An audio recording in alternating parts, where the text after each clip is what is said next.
support ships of varying types, about 14 in this particular flotilla. There are now 4 at sea from the United States. Now 3 of them are going to be in what we can call the region, the Persian Gulf, the Arabian Sea, and now this particular flotilla, this is the Theodore Roosevelt group, which is now leaving port for what we were told was the Mediterranean, but of course that can change at any moment. Now this was a regularly scheduled departure. It had not been set up in response to what happened last week, but what is different is that a battle group that was going to be coming back has been told to stay in the region. So in that part of the world, there will be 3. A 4th unit is being set up in the Pacific, which of course also sets up a variety of possibilities. So the United States is certainly putting these ships in a position where they could participate in whatever action might be ordered. You should know that they're quite versatile. There are like 15,000 crew members in this particular flotilla, this particular battle group of 14 ships, 5,000 aboard the aircraft carrier alone, the Roosevelt. It includes every variety almost of aircraft, including attack helicopters from a Marine contingent who's going. So this could be sort of the base for any sort of particular attack that they would do, short of any troop movement. But this is certainly the Navy presence. The Navy, it's still being decided what role is going to be played, but it will be in the region fairly shortly, ready to in fact play that role. Bob, we had a report out of Fort Campbell, Kentucky early this morning talking about the 101st Airborne Division being on maybe it's too strong of a word to call it state of alert, but certainly ready to be deployed within 36 hours if that call is made. Can you tell us about the other branches of the military and their state of readiness to be deployed if that call is made? Well, they are in varying degrees. Of course, the Air Force would operate more quickly, so it doesn't require the same kind of warning. What happened was certain units got a preliminary warning. Be prepared, you might be called up.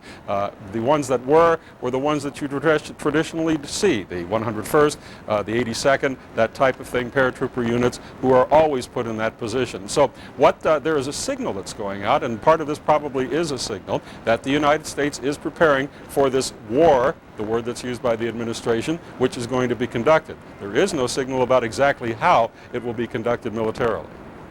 All right, Bob Franken, thanks so much for that update. We will be coming to you throughout the morning with any new developments that arise. Right now, joining me on the telephone is Christiane Amanpour. She's joining me on the telephone now because of bad weather that has blown into Islamabad. Christiane, any update on what is going on with the clerics who continue to meet in Afghanistan?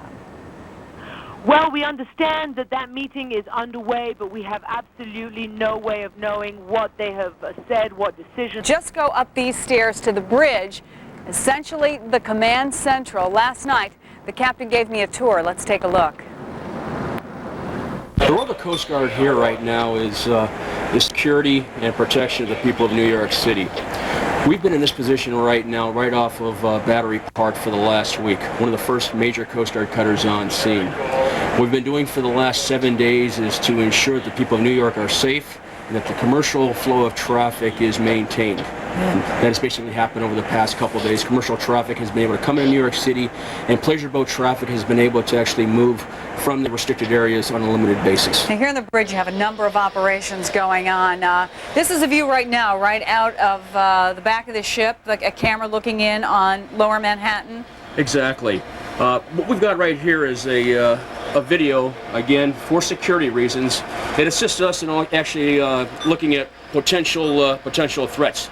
We've got here our numerous vessels also. We're looking at right here as a blind spot in case there's not a vessel there. This is my tactical action officer, Lieutenant Lacey. He's in charge of the entire watch up on the bridge here, the command and control. Above and beyond just this vessel right here, we maintain control of almost 30 vessels in the Manhattan area, both in the East River, Verrazano area, and the Hudson River. So this is very different than what you would normally be doing in that this is essentially a command center. This is a command center. In fact, we are actually at anchor right now. We've got a and is this us here? This is this right here. Basically, we are at anchor, and you can see we're right off of Battery Park. All right, we're about 200 yards off. This is what's known as CIC, Combat Information Center? This is really not CIC. This is a command center. CIC is a separate area on the ship. It's a classified area, but we're able to maintain complete communications and control from up here on the bridge, and that's what we're doing presently. Let's move down a little bit. Now, you had told me that normally, if you were underway, not at anchor, that's where you'd be sitting. I would be sitting here if the ship was underway. I've got to have the big picture. I've got to maintain a complete watch throughout the ship.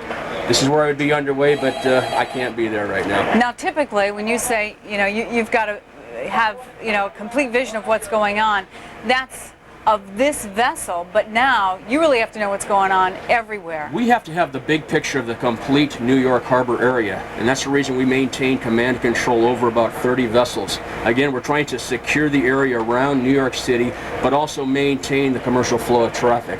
We want to ensure that the people of New York City are safe and the surrounding areas. What do we have over here? Again, I've got basically, this is also video view of where we're at right off of Battery, and this is the big picture looking at Long Island and the general area of New York City. We are basically the Coast Guard is controlling this entire area, entrances into Long Island Sound, also Ambrose, the Verrazano Bridge. There are Coast Guard vessels ensuring that everything is safe in the New York City area. How different is this than what you'd normally be doing off the coast of Cape Cod? This is completely different, something that is unexpected. We came from a fisheries patrol off of Cape Cod. We're diverted here immediately when we heard about the incident with the World Trade Center, something that you just can't plan for, but we're here on scene to ensure that the people of New York are safe. Right now, as we're taping this, it is almost 20 minutes after 9 o'clock at night. You have folks going around the clock, and one of the things that we heard as we were talking to different members of the Coast Guard is that some people have actually shortened their shifts. More important than ever that your crew members be completely alert. People have to be alert. I think for the first couple of days, people are operating on adrenaline alone. People have gotten tired. We've been able to reduce the number of watch standards we have on board, but people have to be up 24 hours a day. At any one time, I have 7 or 8 people up here on the bridge for 4-hour watches, and they maintain that at least twice a day. So they're up here anywhere between 8 and 10 hours a day on the bridge. We're maintaining a 24/7 watch for as long as we're here. You work and you sleep, it sounds like. Exactly, but that's the Coast Guard way, is maintaining security around these areas. And we're moving from up on the bridge down a couple of levels to what is known as the fantail.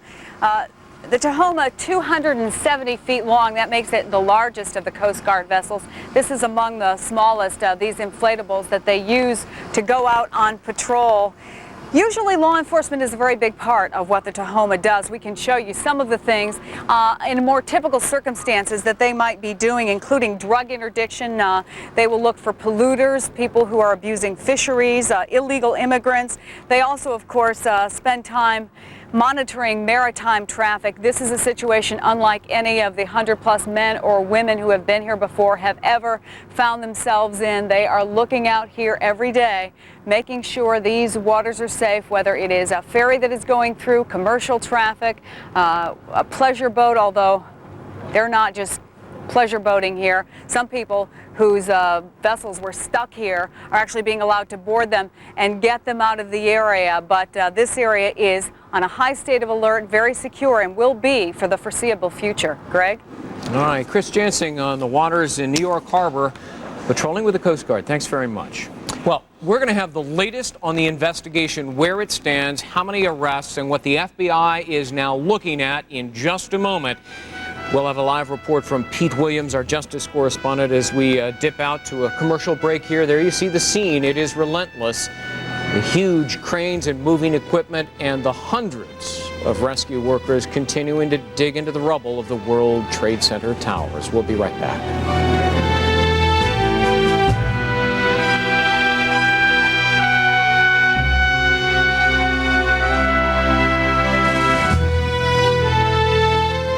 With the kind of deals we have here in Gateway Country, we don't need gimmicks to get you in the store. Right now, we'll give you this Epson stylus printer free when you buy any Gateway Essential PC.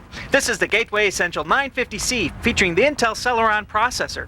It's only $7.99. That's why I say we don't need gimmicks. Really?